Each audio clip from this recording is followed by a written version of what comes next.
Lukas hoofstuk 16. Ek wil vanaand graag met die gemeente praat oor 'n baie belangrike saak uit die lesse wat ons leer van die Titanic. En hierdie gedeelte het in my hart toe gekom en ek wil dit graag vanaand vir u lees. Dit is 'n baie bekende gedeelte waar Jesus hyself aan die woord en hy vertel hierdie gelykenis, die Bybel noem dit 'n gelykenis, maar in der waarheid is dit nie 'n gelykenis nie, dis 'n verhaal wat Jesus vertel het van die ryk man en Lazarus. In geen gelykenis wat die Here Jesus vertel het, het hy name genoem nie. Hier het hy wel name genoem.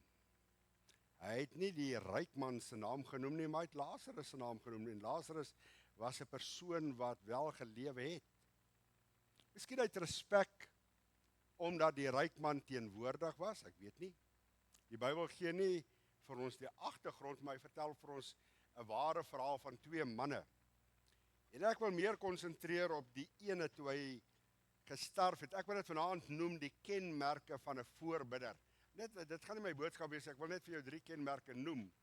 En ek wil hê jy moet mooi oplet. As ek hierdie verse lees. Daar is 'n hele paar kenmerke van 'n voorbidder.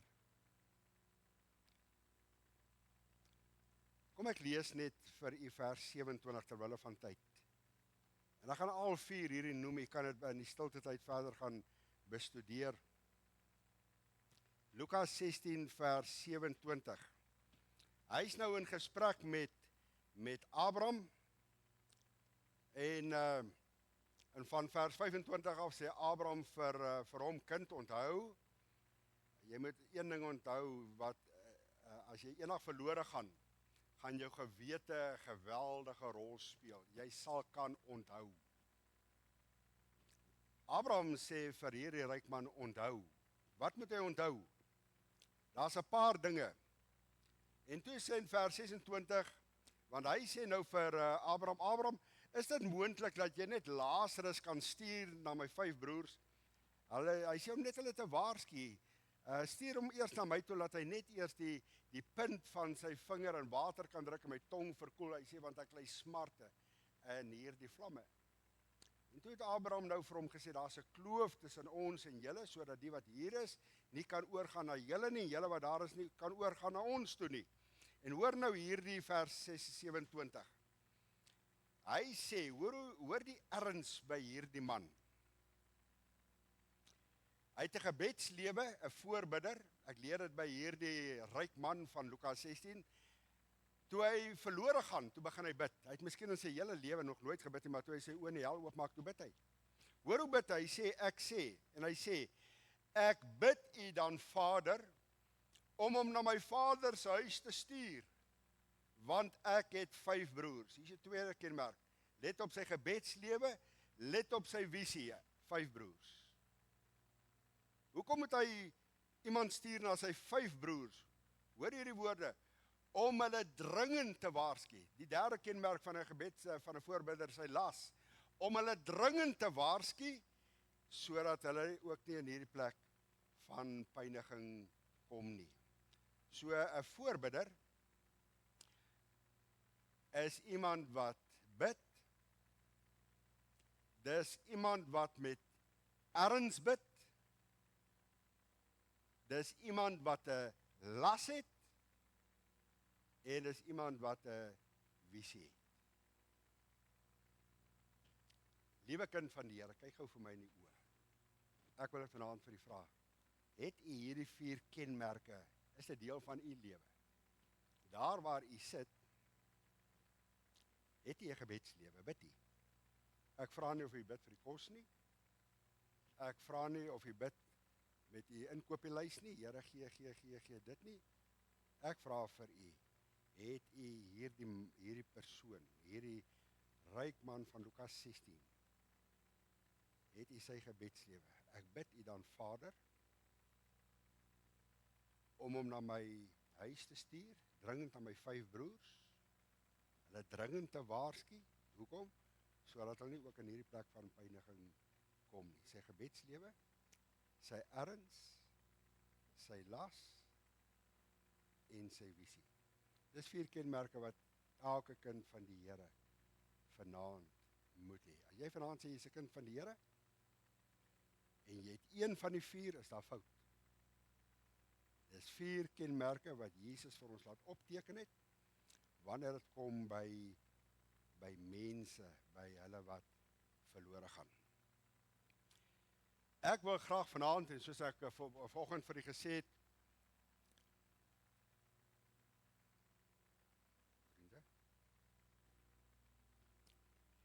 het ek vanmôre gesê, ek wil baie graag 'n deel uittrek uit die verhaal, uit hierdie geskiedkundige gebeurtenis, naamlik hierdie grootste seeramp wat die wêreld getref het in 1912. En ek wil graag vanaand met jou praat oor die dwaasheid om onvoorbereid te wees. En ek noem dit na aanleiding van dit wat op die Titanic gebeur het. Hulle was so onvoorbereid, want nie een van hulle het gedink, nie eers selfs die kaptein het gedink, dat hierdie boot enigstens sou sink nie. Hy het so ver gegaan om self te sê, nie eers God kan dit regkry dat hierdie boot kan sink nie. Wat 'n verrassing was dit. Daar's 2 groot probleme gewees wanneer dit kom by hierdie boot waaraan hulle nie gedink het nie. En die eerste wil ek vanaand vir u noem, een van die grootste probleme wat daar was nie genoeg reddingsbootjies aan boord nie. Dit is nie nodig nie. Hoekom het ons reddingsbootjies nodig? Want hierdie boot gaan nie sink nie. Ons gaan hier wegtrek en ons gaan veilig aan die ander kant gaan ons arriveer. Inteendeel, ons wil 'n rekordtyd opstel van punt A na punt B. Niemand het ooit gedink ons gaan 'n reddingsbootjie nodig kry nie. Kyk, weet jy wat is die probleem? Daar was maar net 20 reddingsbootjies, omdat hulle gedink het, dis onmoontlik vir hierdie groot skip om te sink. En daar is nou 'n fotootjie van hoe die reddingsbootjies gelyk het. En volgens die internasionale norme en reëls, het hulle maar net gesê, weet jy, kom ons sit maar net hierdie 20 bootjies vir, om hulle tevrede te stel. Want ons gaan dit nie nodig kry nie, so het hulle gedink. Elke reddingsbootjie kon 58 passasiers dra. Daarby sê ek dit vir u. En uit die 2340 passasiers aan boord, dis met die bemanning ingesluit, kon daai 20 bootjies net 1160 mense gered het. Want ons het nie reddingsbootjies nodig nie. Let op die getal wat ek vir u noem. Daar was nie genoeg reddingsbootjies nie. En weet jy wat was die grootste probleem van daai hele vaart? Van daai hele beplanning van daai boot? Nie een van daardie bemanningslede was opgelei, enigstens opgelei om 'n reddingsboot te hanteer nie. Hulle het nie eens geweet hoe om daai reddingsboot van hulle posisie uit te kry en in die water te laat sak nie. Hulle het dit nie geweet nie. Hulle was nie opgelei nie. As het dit nie nodig gehad nie. En die vraag kom by jou en by my op, terwyl ek besig is voorberei, hoekom het hierdie bemanning dit nie geweet nie? Eenvoudig. Eenvoudig om hierdie vraag. Hoekom het hulle dit nie gedoen nie? Hulle was nie daarvoor opgelei nie. Eenvoudig antwoord. En omdat hulle nie opgelei was nie, het mense verdrink. Kon hulle mense nie red nie. Kan ek vanaand vir jou die geestelike toepassing maak? Dit laat my dink aan gemeentes. En ek wil vanaand hierdie gemeente insluit en ek wil vanaand met hierdie gemeente baie reguit praat met elkeen van u. U is deel van hierdie gemeente. Dit het my laat dink aan gemeentes wat nie mense het. Wie is die mense? Om siele na Jesus toe te lei nie. Dan sluit ek hierdie gemeente in. As ek vanaand vir u moet vra of u 'n sielewenner is, hoe sal ek dit weet? 'n Sielewenner is iemand wat iemand na die Here Jesus toe lei. As ek vanaand hierdie vraag net so 'n bietjie anders te vra En ek vra vanaand vir u, het u al vandat u gered geword het, deurdat u sê, ek het daai tyd tot bekering gekom, tot vanaand toe, het u al ooit met enige persoon oor die Here Jesus gepraat? Of selfs iemand na die Here Jesus toe gelei? U sien die kerk van die Here Jesus is nie 'n passasiersboot nie. Die kerk van die Here Jesus is nie 'n Titanic dat jy kan opsit, gaan opklim, jy het jou kaartjie betaal en nou kan jy gaan sit en nou agteroor sit want jy het vir die reis betaal nie. Die kerk van die Here Jesus, hierdie gemeente behoort 'n vissersboot te wees. Jy sien op 'n vissersbootjie gaan mense met een doel voor oë, gaan hulle uit see toe. Ons taak is almal op hierdie boot het net een taak, ons moet vis vang. Daar moet vis gevang word vandag. As hierdie bootjie terug gaan hawe toe, dan moet hierdie bootjie vol visse wees. Ek het gewonder of jy al ooit 'n vis vir Jesus gevang het. En ek het ook gewonder, sit jy maar net die sitplekke van hierdie kerk warm? Jy ontvang maar net. Jy gee nooit uit nie, jy praat nooit met iemand anders nie, want die rede is, twee redes. Omdat jy skaam is die eerste rede. En omdat jy skaam is dit 'n teken daarvan dat jy nooit vervul met God se Heilige Gees nie.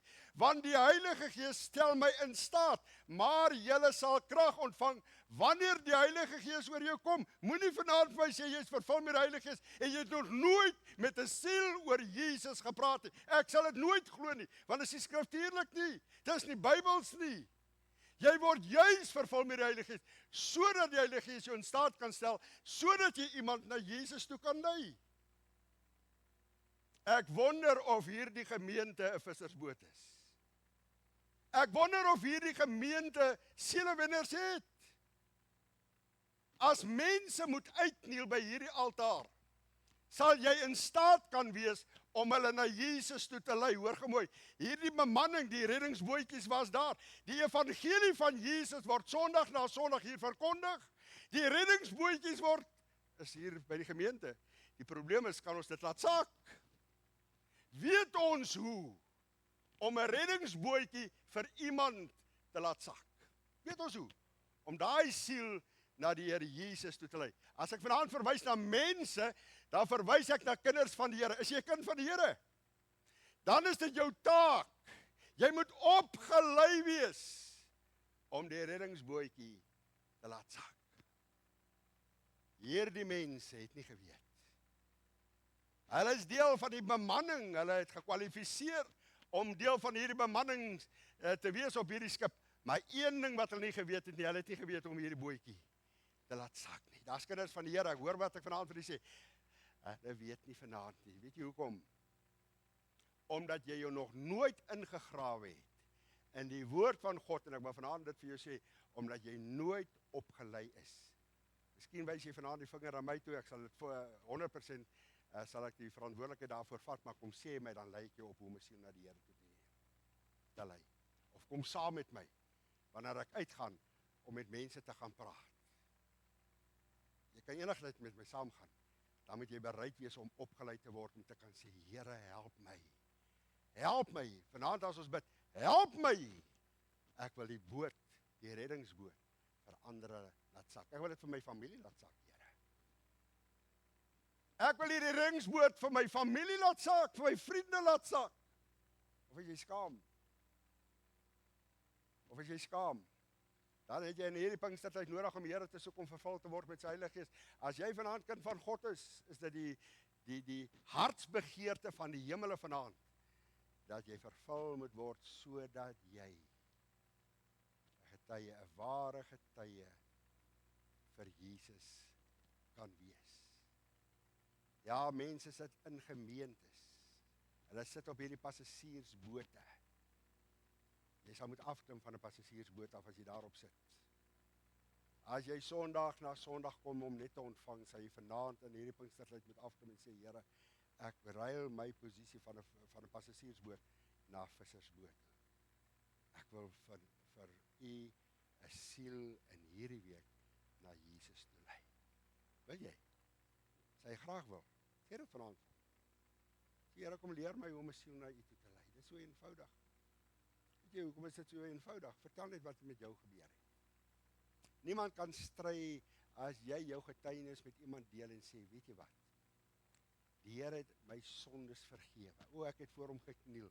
Ek het bely dat ek is verlore sondaar. Jy vat net die weg van saligheid, jy deel dit met iemand. As daai persoon vir jou sê, dat sak die reddingsboot, help my om by Jesus uit te kom, dan bid jy saam met hom. Die tollenaar het net sy hande so teen sy bors geslaan en gesê, o God, wees my sondaar genadig. Die Bybel sê, hy is meer regverdig daaruit, as wat die fariseer daaruit gegaan het. Hoor gemooi, kyk my, het jy al ooit vir iemand die reddingsboot laat sak? Die probleem op die Titanic was, hoekom so baie mense verlore gegaan het en verdrink het, die bemanning was nie opgelei om die boot, die reddingsbootjie, hoor sy naam, die reddingsbootjie te laat sak. Ek wil vanaand vir jou vra, het jy al 'n bootjie laat sak nie, man? So wonderlik wanneer jy hom laat sak en jy sien daai persoon klim daarin en hy of sy word gered. O, jy sien die evangelie lig het deurgebreek. Jy sien dit op iemand se gesig, jy sien dit in daai persoon se oë. Ek het saam met hom gebid. O, dis so wonderlikheid by die Here. Het jy al 'n siel? Liewe gemeente, sê vanaand sê vir my, bid jy dat die Here siele moet red? Het jy al gebid dat die Here iemand oor jou pad sal stuur? Hoor hierdie man van Lukas 16. Hy bid. Hy glo in die redding van siele, maar 'n bietjie laat. Stuur Lazarus na my 5 broers. Hy het 'n passie. Of vanaand vir sy baie kinders van die Here het geen passie. Geen las vir siele, geen erns, geen dringendheid, niks. Hulle is maar net gered vir die hemel, want hulle is op pad hemel toe. En ek wil vanaand wonder, wat gaan jy eendag vir die Here sê? Moet ek gaan met leehande?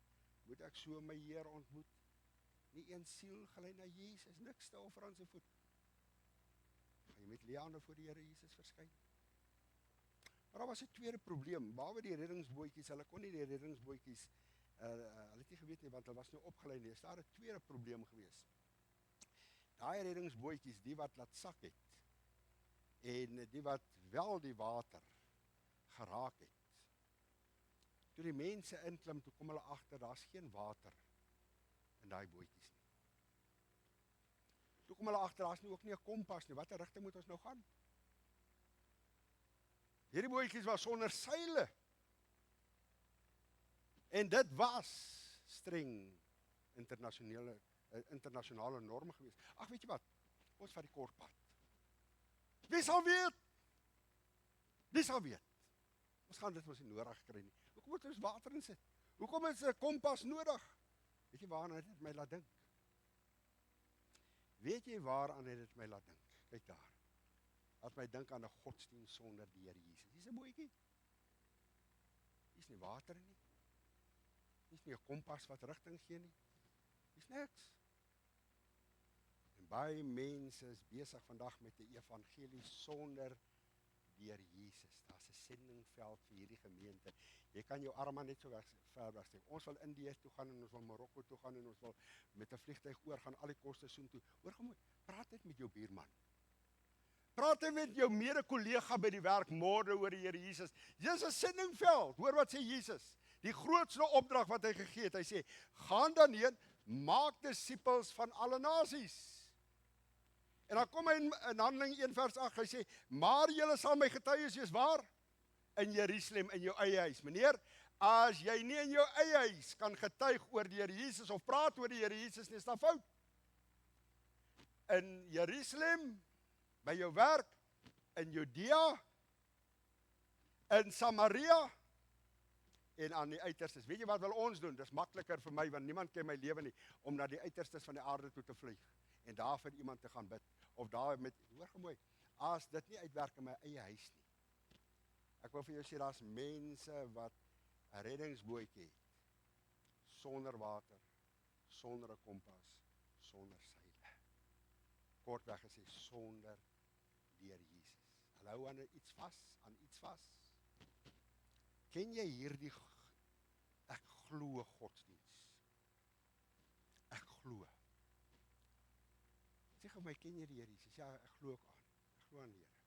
Ek glo aan God. Wat glo jy? Ek glo aan God. Dit word van kansels af. Jy moet net glo, en glo aan wat? Jy geweet die duiwel glo ook. Ek wil vanaand vir jou leer wat beteken glo. Daar's 'n verskil om aan Jesus te glo en daar's 'n verskil om in Jesus te glo. Geweldige verskil tussen daai twee woordjies, aan en in. Maar mense is besig. Hulle het 'n bootjie, ons noem dit 'n reddingsbootjie, as jy vir hom vra, sê vir my, is jy gereed om te sterwe? Ja, glo ek aan, hy het 'n bootjie.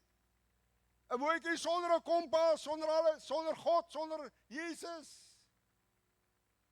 Weet jy wat beteken glo? Kan ek dit weer vir jou van hierdie kant af sê? As die Bybel sê, want so lief het God die wêreld gehad, dat hy sy eniggebore seun gestuur het, sodat elkeen wat aan hom glo, dis nie 'n kognitiewe, dis nie 'n glo hier nie. Die Bybel sê die duiwel glo ook dat God bestaan. Weet jy wat beteken die woordjie glo? Hy het 3 betekenisse. Die woordjie glo in Grieks het 3 verskillende betekenisse. Die eerste een, kom by die punt van oortuiging uit. As die Heilige Gees jou oortuig van sonde, kom by die punt van oortuiging uit. Die tweede betekenis, kom by die punt van oorgawe uit. En dan hierdie 2, jou oorgawe en jou oortuiging. Dit wat jy bely in jou voete moet ooreenstem. Die taal in jou voetspore moet ooreenstem. Dit wat jy sê, dra die vrug van die bekering. Dis glo. As iemand vir jou sê, weet jy, ek glo ek, dan sê, wag, kom ek verduidelik vir jou die evangelie. Ek verduidelik vir jou die evangelie van Jesus Christus. Kom ek verduidelik vir jou wat beteken dit om in die Here Jesus te glo. Jy moet 'n ontmoeting met Jesus hê. Ek wil vanaand vir jou sê, meer mense gaan deur kerk sitplekke hel toe as weer hulle deur kroegdeure gaan. Want almal glo. Dis 'n maklike godsdiens. Ek het 'n bootjie.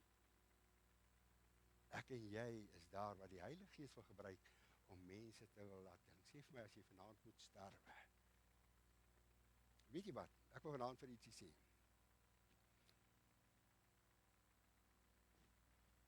Nou gaan ek 'n groot geheim weggee. Weet jy hoe bang is mense vir narkose? Hulle is so bang, hulle kom nie weer by nie. Dan sê dit net vir my iets. As jy bang om narkose te kry, dan sê dit vir my, hoorie, as jy moet sterf, jy is bang. Jy is bang. Hoekom is jy bang om te sterf? Jy is bang omdat jou saak met God nie reg is. Dit is die eenvoudige rede hoekom jy bang is. As jy vanaand die lig moet afsit, is jou saak met die Here reg. As jy nog bang is, wil ek vanaand vir jou sê, jy het 'n maklike godsdiens. Ek wil vanaand vir jou wys, wat is die probleem? Jy sit met 'n godsdiens wat nie werk nie. Ek wil jy moet gou saam met my blaai. Ek wil gou 3 gedeeltes net vir jou oopbreek. Ek gaan net by hierdie 3 gedeeltes kom. Kyk gou hier. In Lukas, in Handelinge 17. Kyk gou wat sê Handelinge 17. Paulus is op sy sendingreise. En hy kom daar by Athene aan.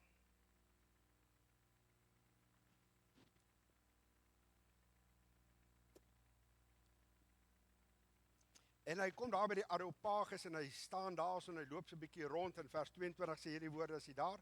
Handelinge 17 vers 22. Hy sê Paulus gaan staan toe in die middel van die Areopagus en hy sê Atheners, ek sien dat julle in elke opsig baie godsdienstig is. Is dit nie wonderlik nie? Ons sonnige Suid-Afrika, ons is so godsdienstig, nê? Ons het ons kerk, ons het ons dominee, ons het ons God, ons het alles. Hoor wat sê hy? Dan gaan hy aan, hy sê, want terwyl ek rondgegaan en julle heiligdomme aanskou het ek ook 'n altaar gevind, waarop geskrywe staan aan 'n onbekende God. Hoor hierdie woorde. Aan 'n onbekende God, hom vereer julle sonder om hom te ken. Aan 'n onbekende God. Is dit nie die taal van Suid-Afrika nie, vriende? Almal het 'n God. Kom ons praat eerder oor God. Dan wanneer ek praat oor God, dan beteken dit, dis nou die moslim God, dis wie se God, dis ook die Christense God, aan 'n onbekende God, hom wat julle vereer, sonder om te ken. Sê die Sondag na Sondag, ons doen die belydenis, ek glo in God die Vader, die Seun, ons noem daai lang geloofsbelydenis, ons doen net die regte dinge, en as ons daar uitgaan, wie dien ons? Hom wat julle vereer sonder om hom te ken. Sê Paulus, verkondig ek nou aan julle. En hy bring die boodskap, die evangelie van Jesus Christus. Weet jy wat het Suid-Afrika nodig? Weet jy wat het Kimberley nodig? Weet jy wat het jou omgewing nodig? Hom verkondig ek nou aan julle. Jy dien 'n onbekende God. Omdat jy so Sondag na Sondag vereer, sonder hom te ken. Ek wil vanaand vir u sê, mense ken nie die Here Jesus nie. Mense is nie in 'n persoonlike verhouding met die Here Jesus nie. Hulle weet wat 'n taal om te gebruik, maar hoe sal jy dit weet? Jy sal dit sien in mense se lewens. Jy sal dit sien. Kan ek vir die tweede vers, die tweede deel gou net gou vir u wys. Bly gou saam met my.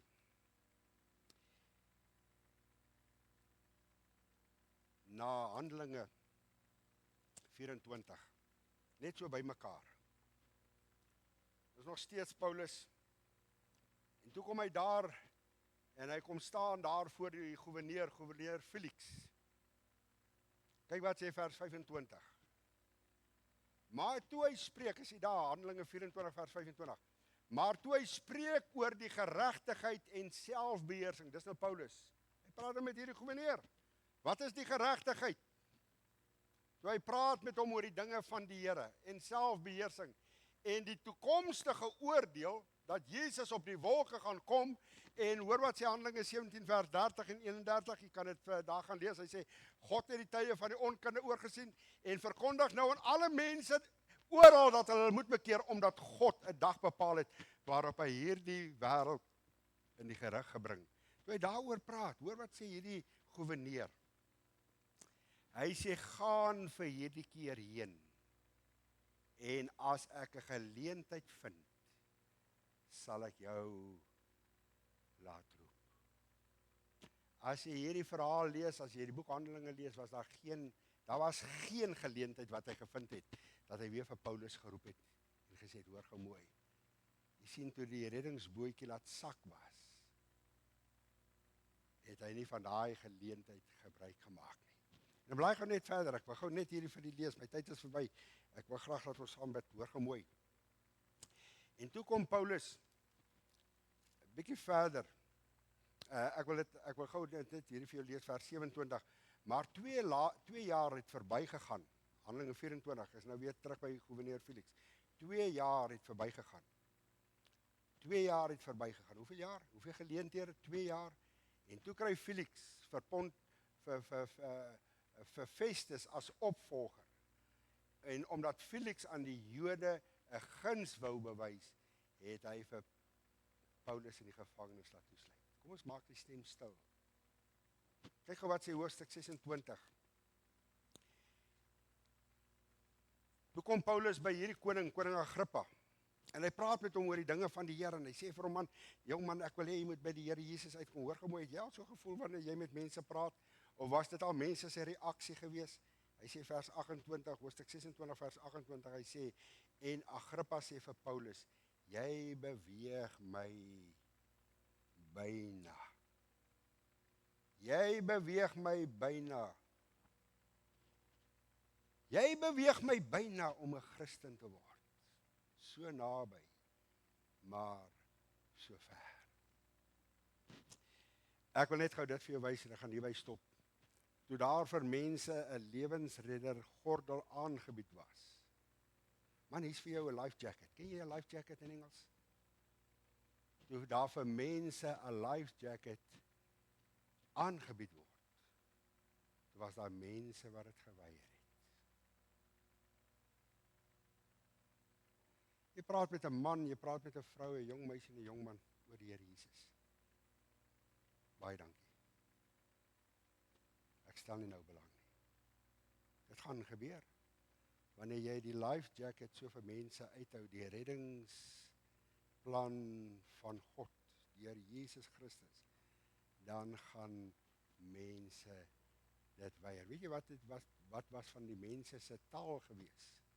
Sy reaksie. Party het gesê, daai life jacket sal my klere vuil smeer. Ek gaan dit nie aantrek nie.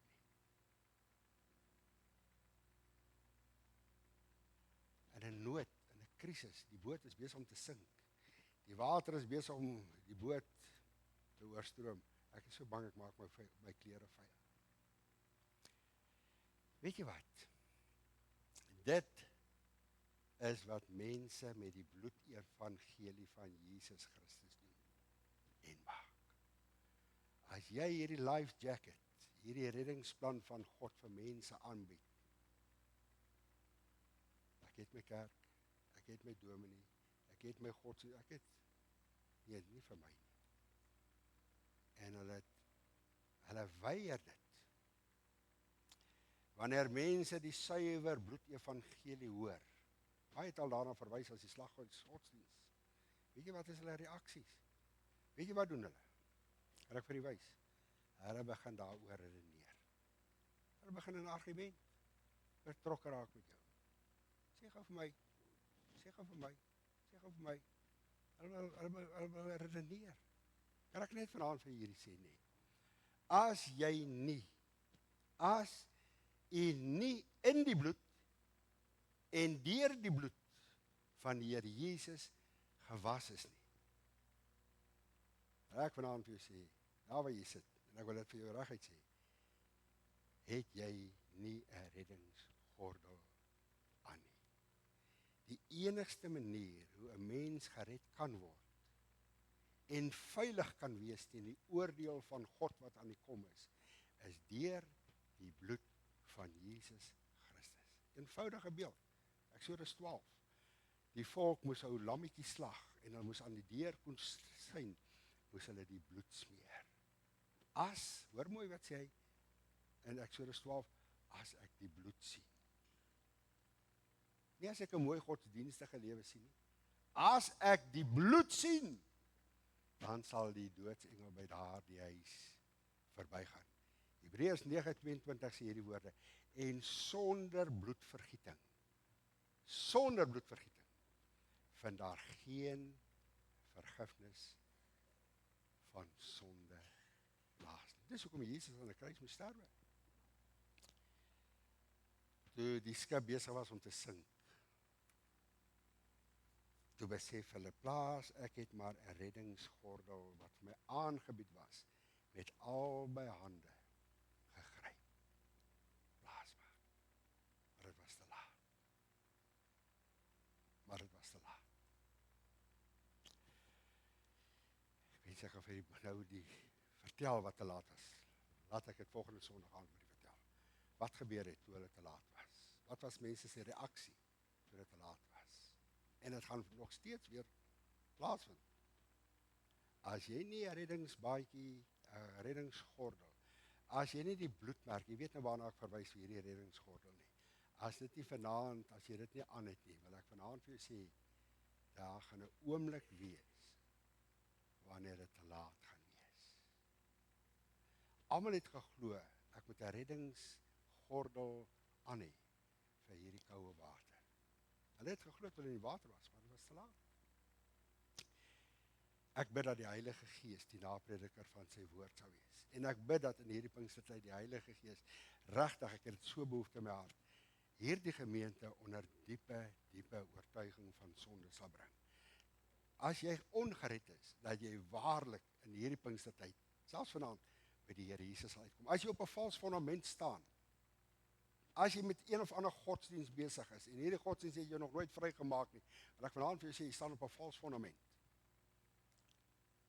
dan moet jy sorg, dat jy in hierdie reddingsbootjie kom, wat God, deur die kruisdood van die Here Jesus vir jou bewerkstellig het. En die tweede uitnodiging wil ek vanaand, kinders van die Here, ek wil hierdie gemeente in die oë kyk.